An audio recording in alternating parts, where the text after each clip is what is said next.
శ్రీమాత్రే నమ. పూర్వ ఫల్గుని నక్షత్రం, ఈ నక్షత్రాన్నే పుబ్బా నక్షత్రం అని కూడా వాడకంలో చెబుతూ ఉంటారు. ఈ పూర్వ ఫల్గుని నక్షత్రం యొక్క ఫలితాలు అంటే ఈ నక్షత్రంలో పుట్టిన వారి యొక్క స్వభావం ఎలా ఉంటుందనేది మనం సూచనప్రాయంగా తెలుసుకుందాం.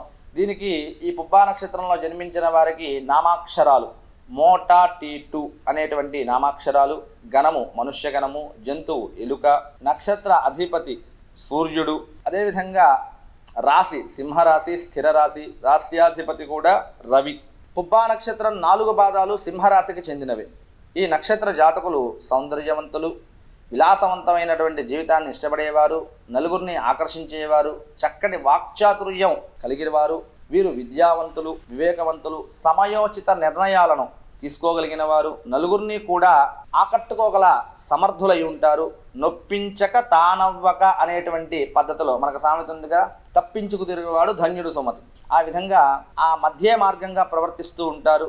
వీరికి మానవ సంబంధాల పట్ల నమ్మకం తక్కువగా ఉంటుంది. బంధు ప్రీతి, ఆశ్రిత పక్షపాతం కలిగి ఉంటారు. తనను పొగిడే వారిని, భజన పరుల్ని ఎక్కువగా ఇష్టపడతారు. అందరితోనూ కలుపుగోలుతనంగా ఉంటూ వారిని ఎవరైతే పొగుడుతూ ఉంటారో వారికి ఎక్కువగా కూడా విశేషంగా ఆదరణ చేస్తూ ఉంటారు. వీరికి అన్ని వర్గాలు, అన్ని రంగాలకు చెందినటువంటి ప్రముఖులతోనూ పరిచయాలు, స్నేహ సంబంధాలు ఉంటాయి. సహజంగా సింహరాశికి చెందినవారు కాబట్టి రిజర్వ్డ్గాను అంటే బాగా హుందాతనంగాను గంభీరంగాను ఉండాలనుకుంటారు. ఇక్కడ వీరి రాశ్యాధిపతి రవి నాయకత్వ లక్షణాలు బాగా కలిగి ఉంటారు. పైకి గంభీరంగా ఉన్న మానసికంగా కొంచెం ధైర్యంగా తక్కువ. కొట్లాటలు, గొడవలు వీరికి ఇష్టం ఉండదు. లీడర్షిప్ మీదే అన్ని పనులని చక్కబెట్టాలని చూస్తారు. కొంచెం సాంగత్య దోషాలు వస్తాయి స్నేహ సంబంధాలతో.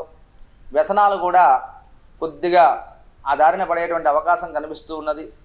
వీరికి దైవభక్తి మెండుగా ఉంటుంది. తీర్థయాత్రలు చేస్తారు, దేవస్థానాలు తిరగడం, క్షేత్రాలని సందర్శించడం, దాన ధర్మాలు చేయడం, పరోపకార బుద్ధి ఎక్కువగా ఉంటుంది. అయితే ఏం చేసినా తన అవసరాలకు దాచుకునేటువంటి విధానాన్ని బాగా ఆలోచన చేస్తారు. ధనం విషయంలో పొదుపు ఉంటుంది. వీరికి మద్యమాంసాలు చాలా ఇష్టంగా ఉంటుంది. అదేవిధంగా ద్వితీయ కలత్రం, వివాహంలో సఖ్యత లోపించుకొని రెండో వివాహానికి దారి తీసేటువంటి అవకాశాలు కూడా కనిపించుకుంటూ తెచ్చుకుంటూ ఉంటారు. మనం జన్మజాతకంలో గ్రహస్థితి కానీ కొంచెం బలంగా ఉంటే వీటన్నిటినీ కూడా మనం తప్పించుకోవచ్చు. వీరికి పెత్తనం చెలాయించడం, పనులు చేయించడంలో ఆసక్తి ఉంటుంది.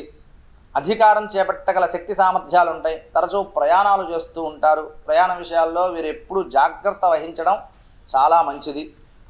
అకారణంగా సమస్యలు, చిక్కులు వచ్చేటువంటి అవకాశం ఉంటుంది. మనస్సును బట్టి బుద్ధి ఉంటుంది. బుద్ధి ప్రభావం శరీరం, ఆత్మ మీద కూడా పడుతుంది. వీరికి చంచల స్వభావం. రాశి స్థిర రాశి కాబట్టి వృత్తిలో కుదురుగా ఉన్న రవి వీరి మనస్సును నిలకడగా ఉంచడు. ఉన్నతిని కోరుకునేవారు ఎన్నడూ మనస్సుని స్థిరంగా ఉంచుకోవాలి, చంచలం కానీయకూడదు. మనం ఉన్నతంగా ఎదగాలనుకున్నప్పుడు ఏం చేయాలి? స్థిర మనత్వాన్ని ఏర్పాటు చేసుకోవాలి. వీరికి ఒకరి మాట వినే అలవాటు ఉండదు. ముఖ్యంగా స్త్రీల మాటలను అస్సలు పట్టించుకోరు. ఎవరేం చెప్పినా తాను అనుకున్నది చేసుకుంటూ పోతారు. వ్యవహారములో యందు మాత్రం వీరు చాలా ఖచ్చితంగా ఉంటారు. వ్యాపారం కన్నా వీరు వృత్తి, విద్య లేదా ప్రభుత్వ రంగాల్లో బాగా రాణిస్తారు. వీరికి ధనార్జన బాగుంటుంది. పిత్రార్జితం లేదా బంధువర్గం నుంచి ఆస్తి కలిసి వచ్చేటువంటి అవకాశం కూడా ఎక్కువగా ఉంటుంది. కష్టపడి పనిచేసే తత్వం మనకి బాగా వృద్ధి చేస్తారు. వీళ్ళు ఆ తత్వాన్ని బాగా వృద్ధి చేస్తారు. వీరికి 23 సంవత్సరములలోపు విద్యార్జన, 23-30 సంవత్సరముల మధ్యలో ఉద్యోగం, వివాహం వచ్చేసి 36 సంవత్సరములలోపు స్థిరపడుట, నికర ఆదాయం 36 నుంచి 48 సంవత్సరముల మధ్యకాలంలో బాగా యోగిస్తుంది. గౌరవ అధికారములు బాగా లాభిస్తాయి. మాటకు విలువ, పలుకుబడి పెరుగుతాయి. ఆస్తుల్ని అభివృద్ధి చేస్తారు. వీరికి 53, 54, 57 సంవత్సరముల యందు పదోన్నతి లభించేటువంటి అవకాశాలు కలుగుతూ ఉంటాయి. మంచి యోగం 60, 62, 64, 69, 71 సంవత్సరాల్లో చాలా విశేషంగా చెప్పుకోవచ్చు. 51, 60, 69 కొంత అనారోగ్యత కూడా వీరికి అవకాశం ఉంది. ఒక గండం తప్పి మంచి అవకాశం కూడా లభిస్తుంది. ఇక జీవితంలో వృత్తిలో కానీ ముఖ్యమైనటువంటి మార్పులు అనేవి 38, 39, 43, 51 సంవత్సరముల యందు జరిగే అవకాశం ఎక్కువగా ఉంటుంది. వీరికి శని దశలో శని అంతర్దశ యందు, బుధ దశలో శని అంతర్దశ యందు కొంచెం అనారోగ్యత ఎక్కువగా కనిపిస్తుంది. అనారోగ్యం. పుబ్బా నక్షత్రంలో జన్మించిన వారికి 4వ పాదం తల్లికి దోషం, శాంతి చేయించుకోవాలి.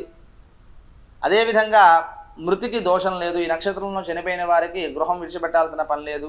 మహాలక్ష్మి అమ్మవారిని ఎప్పుడు అర్చన చేయడం, ఆరాధన చేయడం, అమ్మవారిని దర్శిస్తూ ఉండడం చాలా విశేషంగా యోగిస్తుంది. ఉంగరంలో ఏమి ధరించాలి? జాతి వజ్రం, మనకి వజ్రాన్ని ధరించాలి. మంగళవారము, గురువారము, శుక్రవారాలు వీరికి చాలా యోగదాయకంగా ఉంటాయి. వీరి అదృష్ట సంఖ్య జ్యోతిష్య శాస్త్రం 6గా సూచన చేస్తూ ఉన్నది. ఈ విధమైనటువంటి సూచనలన్నీ కూడా గమనించి మీ యొక్క జీవితాన్ని చాలా విశేషంగా కూడా రాణించగలరని ఈ సూచనలన్నీ కూడా తెలియజేస్తూ ఉన్నాము. శుభం భూయాత్.